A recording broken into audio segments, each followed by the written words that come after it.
Bonjour. Dans l'évangile de ce jour, au chapitre 14 de Saint Jean, je retiens la place du Père.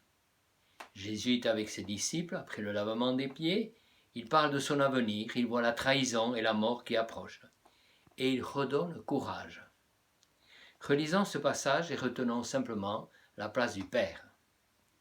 Aujourd'hui, quand on dit que Dieu est Père, certains se révoltent, car leur Père terrestre n'est pas un modèle ou n'est plus un modèle. D'autres pensent qu'on oublie la mère.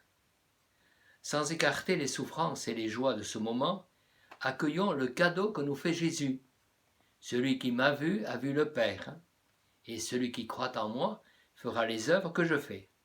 Quelle grâce, quel cadeau et quelle responsabilité.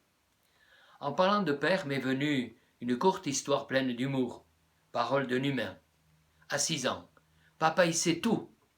À 10 ans, papa il sait beaucoup de choses. À 15 ans, j'en sais autant que papa. 18 ans, décidément papa ne sait pas grand-chose, rien. 30 ans, nous pourrions tout de même demander quelque chose à papa, son avis. 40 ans, papa sait quand même pas mal de choses. 50 ans, papa a raison. 60 ans, ah si nous pouvions encore demander à papa. Sortons de l'adolescence de la foi. Sainte Thérèse de l'Enfant Jésus disait qu'elle avait médité, prié longtemps, avec le simple mot de notre dans le Notre Père. Ouvrons l'horizon de notre prière en nous rappelant l'histoire des 5 doigts que je vous ai déjà racontée, les proches.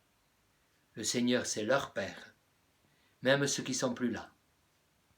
Les éducateurs de toutes sortes, l'index, c'est leur Père par Jésus. Les grands, ceux qui nous aiment, ceux qui oublient, ceux qui sont au service des autres, c'est leur Père. L'annulaire, les membres de nos familles, les couples, les séparés, les veuves, ceux qui se préparent à fonder des familles, c'est leur Père, par l'esprit d'amour. Et aussi les petits, ceux qu'on oublie.